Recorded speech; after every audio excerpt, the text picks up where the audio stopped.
Dans cette vidéo, essayons de comprendre les causes, les phases de combat, mais aussi les conséquences de la Première Guerre mondiale, que l'on appelle aussi la Grande Guerre. Ayant débuté d'abord en Europe, ce conflit s'est ensuite étendu à plusieurs continents, marquant ainsi l'histoire à tout jamais par son atrocité. Zoom 1.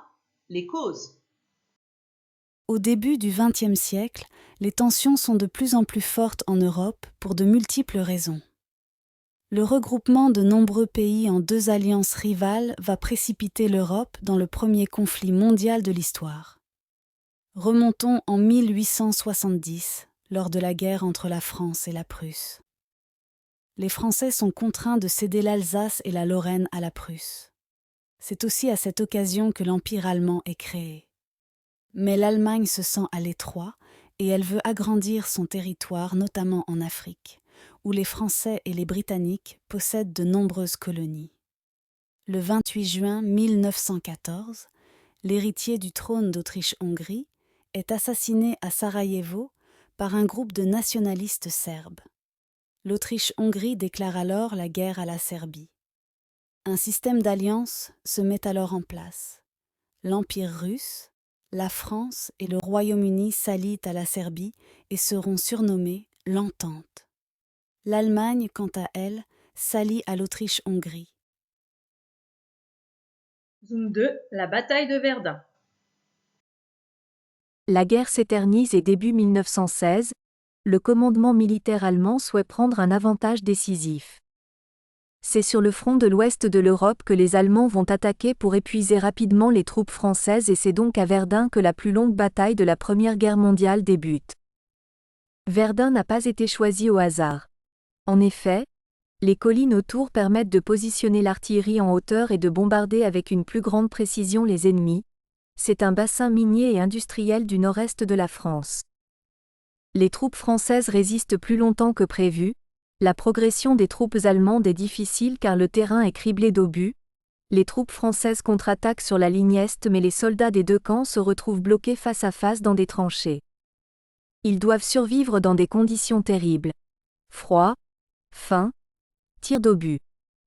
Bien que la bataille de Verdun s'achève sur une victoire française, les 9 longs mois de combat font de cet épisode le plus meurtrier de la Première Guerre mondiale, les deux armées ayant autant de pertes l'une que l'autre.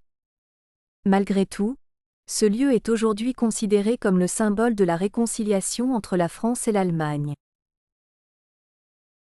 Zoom 3. Les poilus. Poilus est le surnom donné aux soldats pendant la Première Guerre mondiale. On les appelait ainsi car ils étaient mal rasés et sales et ils faisaient la guerre dans des conditions extrêmement difficiles. Ils vivaient dans des tranchées sans confort ni hygiène. Leur seul espoir était les colis de provisions et les lettres qu'ils échangeaient avec leurs familles. De nombreuses lettres ont ainsi été conservées dans un livre qui s'intitule « Paroles de poilus ». Ce sont de précieux témoignages de cette terrible guerre. Le dernier poilu français, Lazare Ponticelli, est mort en 2008 à l'âge de 110 ans. Zoom 4. L'armistice. La 11e heure du 11e jour du 11e mois, le 11 novembre 1918 à 11 heures, après plus de 4 années de guerre, la signature de l'armistice a lieu et met donc fin à la Première Guerre mondiale. Les représentants français et britanniques conduits par le maréchal Foch retrouvent les représentants du nouveau gouvernement allemand dans un wagon situé en gare de Rotonde. Les cloches retentissent partout en France et les gens se massent dans les rues pour célébrer la fin de la guerre.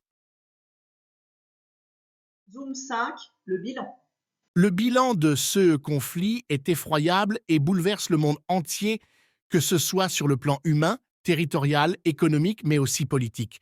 Au total, 70 millions de personnes auront été mobilisées, 10 millions sont mortes ou disparues. De nombreuses familles sont dévastées et les traumatismes sont nombreux chez les victimes de la guerre, avec ceux que l'on nomme les gueules cassées. Les traités de paix redessinent complètement la carte de l'Europe. Les frontières sont floues et ne respectent pas les différentes nationalités. Les empires austro-hongrois, allemands et russes disparaissent et l'Allemagne perd l'Alsace et la Lorraine. Les États-Unis se sont enrichis en prêtant de l'argent et en fournissant des armes à l'entente. La France et la Grande-Bretagne sont lourdement endettées et l'agriculture est rendue impossible dans le nord-est de la France à cause des champs détruits par les tranchées et les obus. Enfin, la Société des Nations, SDN, est créée afin de garantir la paix internationale. It's quiz time. Vérifions ta compréhension de la notion d'histoire d'aujourd'hui. Pour cela, des questions. Note tes réponses sur ton ardoise ou sur une feuille. Les réponses en fin de vidéo. Première question. Que souhaite l'Allemagne avant l'entrée en guerre?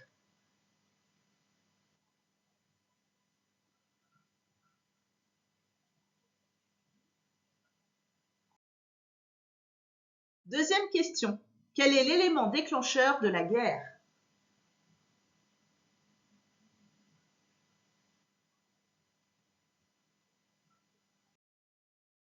Troisième question. Quels sont les deux groupes qui apparaissent après cet événement?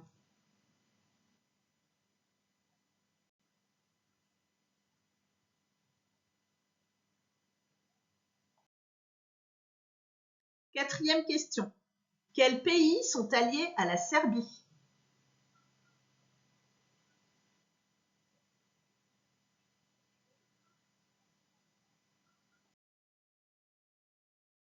Cinquième question. Quel pays est allié à l'Autriche-Hongrie?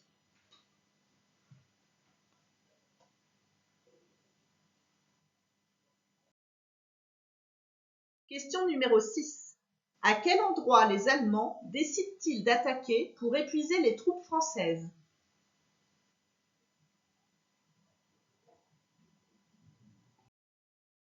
Question 7. Dans quoi se retrouvent coincés les soldats pendant des mois?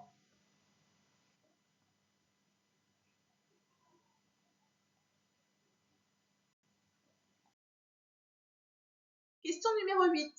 Comment sont surnommés les soldats de la Première Guerre?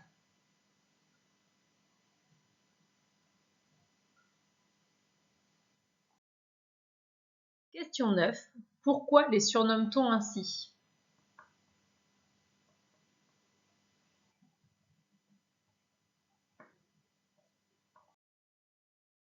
Question numéro 10. Quand a été signé l'armistice?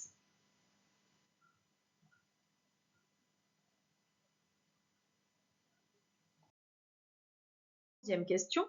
Combien de morts ou de disparus y a-t-il eu?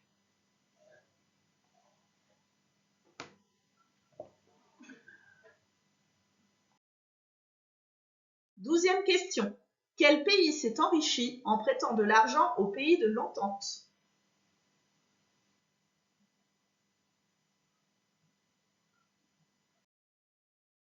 Question 13. Qu'a perdu l'Allemagne?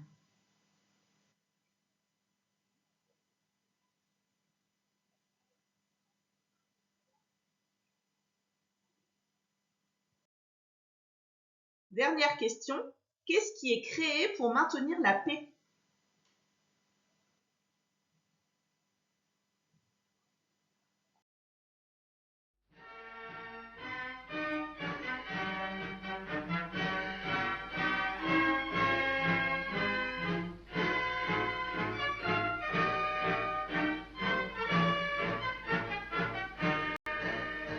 Ami, je viens d'avoir 100 ans. Ma carrière est finie, mais mon cœur plein de vie bat toujours comme au jeune temps. Le printemps parfumé, le vin, le jeu fait tout aimer.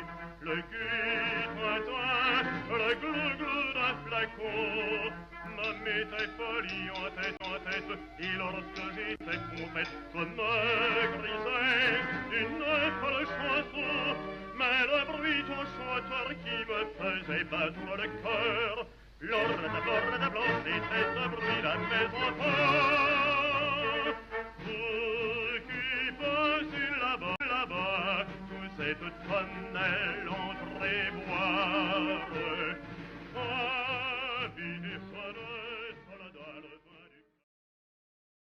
À bientôt pour une nouvelle vidéo. Historiquement, les maîtresses.